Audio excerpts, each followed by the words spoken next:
దరిద్రం అంటే ఇవాళ నువ్వు లిమ్కా బుక్ కోసమేమో కుల సమగ్ర సర్వే పేరు చెప్పి ఒక్క రోజులో దేశ విదేశాల నుంచి రప్పించి రికార్డు కోసం పంపించినావు. మేము ఇవాళ కుల సమగ్ర సర్వే చేసి ఏ కులం ఎంతో తేల్చి వాళ్లకు సంక్షేమ పథకాలు కానీ, వాళ్ళకు రాజకీయ అవకాశాలు కానీ, ఉద్యోగ ఉపాధి అవకాశాలు కానీ, మరి సామాజిక అవకాశ డెవలప్మెంట్ కానీ చేయాలని మేము ఒక లక్ష్యం పెట్టుకొని చూస్తే దీన్ని కంపేర్ చేసి మాట్లాడుతారు. వాళ్ళు ఇచ్చింది 51, మేము ఇచ్చింది 56%. మా సర్వేలో వచ్చింది 56%. ఎక్కడ తక్కువ వచ్చింది? ఇవాళ తక్కువ ఎక్కడ రాలే. వాళ్ళ సర్వేలో ఓసీలకు ఆనాడు 23% ఇచ్చారు. ఈ రోజు మా సర్వేలో 15% వచ్చింది. ఎక్కడ ఓసీలో పెంచినా, ఎక్కడ బీసీలో తగ్గించినాం. ఇక మా పార్టీ కాదా ఆయన డిసైడ్ చేసుకోవాలి. ఇప్పుడు నా బాధ, ఎందుకంటే నేను కూడా మల్లన్న కోసం చాలా కష్టపడ్డాం, పనిచేసినాం. పార్టీలో మాట్లాడాలనుకున్నప్పుడు పార్టీ లైన్లో ఉండాలి. లేదా మీకు డౌట్స్ ఉంటే ఇది ఎట్లా చేసినామని ఆయనను కూడా 2-3 మీటింగ్లో పిలిచినాం. నేనే కదా పంచాయతీరాజ్ శాఖ మినిస్టర్గా ఉన్నప్పుడు కూడా ఉండిగా ఆయనను కూడా 2-3 మీటింగ్లకు వచ్చిండు. కాబట్టి ఇవాళ కుల సమగ్ర ఈ యొక్క కులగణన జరుగుతుంటే ఈ యొక్క సమగ్ర సర్వేలో అధికారులకు సహకరించాల్సినటువంటి ప్రజాప్రతినిధులుగా ఉండి బీఆర్ఎస్ పార్టీ ఎంత దుర్మార్గం అంటే వాళ్ళు ఈ సర్వేలో పాల్గొనలే. మేము ఒక టార్గెట్ పెట్టుకున్నాం, సామాజిక ఆర్థిక ఉద్యోగ ఉపాధి అవకాశాల కోసం ఈ కుల సమగ్ర సర్వేను మేము నిర్వహించినాం. ఇవాళ వాళ్ళకి ఎక్కడ బీసీలోకి పెరుగుతున్నాయో, ఎవరి వాటా ఎంత పెరుగుతుందో అని వీళ్ళు పాల్గొనలేదు. పాల్గొనలకు మాట్లాడే అర్హత ఉందా? బీసీ సోదరులు కూడా ఆలోచించాలి, నిలదీయాలి. ఎందుకు వాళ్ళు పాల్గొనలేదు? వాళ్ళు అంటే దీన్ని తగ్గించాలనే కదా, ఈ యొక్క కుల సమగ్ర సర్వేను ఉనికిలోకి రానియకుండా చేయాలనే కదా.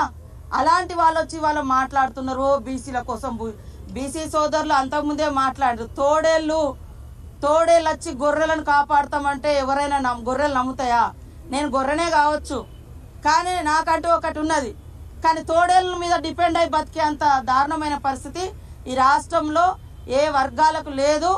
మా జాజుల సీనన్న కూడా అంటాడు, మేము తోడేళ్ళని నమ్ముతామా అమ్మ, మేము గొర్రెలమే కావచ్చు కానీ తోడేళ్ళని నమ్మని. ఇవాళ బీఆర్ఎస్ లీడర్లు ఇవాళ నీతులు మాట్లాడుతున్నారు.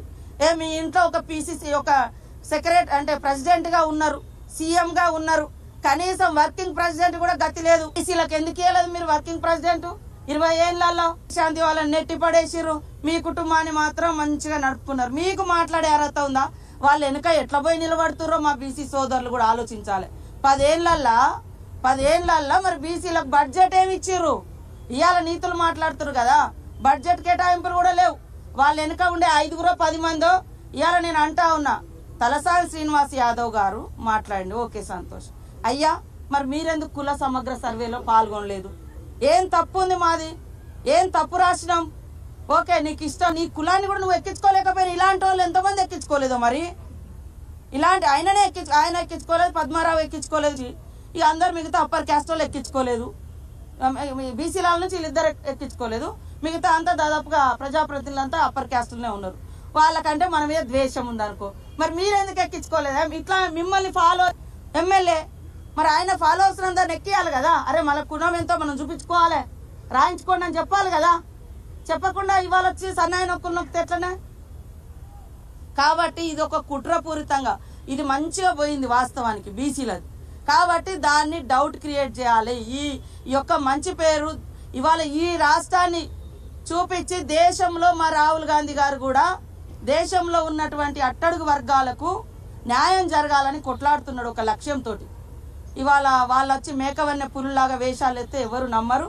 మన సీఎం రేవంత్ రెడ్డి గారికి పూర్తి చిత్తశుద్ధితోటి ఉన్నారు కాబట్టే నిన్న చారిత్రాత్మకమైనటువంటి 2 కులాలకు సంబంధించి 2 వర్గాలకు సంబంధించి స్పష్టత ఇచ్చి మేమెంతో మాకంతా ఎవరిది వాళ్లకు వాటా ఇచ్చి పంచుకుందాం, పంచాది తెంచుకుందాం అనే రకంగా అది క్లియర్ చేయడం జరిగింది. అందరూ ఆమోదించారు, సంతోషపడ్డారు. కానీ ఈ సంతోషపడ్డ ప్రజల యొక్క సంతోషాన్ని చూసి ఓర్వలేక దీన్ని ఆపించాలనే కుట్రతోటే ఈ కులగణన తక్కువ చేసి చూపించారు, ఒప్పో చేసి చూపించారు అని చెప్తున్నారు. అదెవరైనా పాల్గొనకుంటే బీఆర్ఎస్ బీజేపీ ఇంకెవరో పాల్గొనకుంటే వాళ్ళు పాల్గొనకపోవచ్చు. అయినా కూడా మా వాళ్ళు మళ్ళీ ఫోన్లల్లా అయ్యా నువ్వు ఎందుకు పాల్గొనలేదంటే కొంతమంది మాకు ఇష్టం లేదని చెప్తున్నారంట. కొంతమంది సరే ఫోన్లలోనైనా రికార్డ్ చెప్తే అట్లా కూడా కొంత మళ్ళీ ఎక్కించిన అంటే మళ్ళీ పోయి మళ్ళీ చేసి వాళ్ళు ఉన్నాము అంటే పోయి మళ్ళీ కూడా చేసుకొచ్చారు. ఇంతకంటే ఇంకా తగ్గి ఏం చేస్తారు? ఒక్కరోజు లెక్క ఏడ బస్ స్టాండ్ కాడ దొరికితే నీ వివరాలు, ఏడ హోటల్ కాడ దొరికితే నీ వివరాలు వాళ్ళు రాసిండ్రు కుల సమగ్ర సర్వేలో. మేము 50 రోజులు ఇచ్చినాం. నువ్వు ఒక్క రోజులో చెప్పింది కరెక్ట్ అంటున్నావు. నువ్వు చెప్పిన దాంట్లో అయినా కూడా నాయన 23% ఓసీకి ఇచ్చినావు, 51% బీసీకి ఇచ్చినాం. మేము 56 పైన ఇచ్చినాం. బీసీ 56 పైన లెక్క వచ్చింది మాకు. ఓసీలది మరి 15% వచ్చింది. ఈడ ఎవరికి పెంచినాం మేము?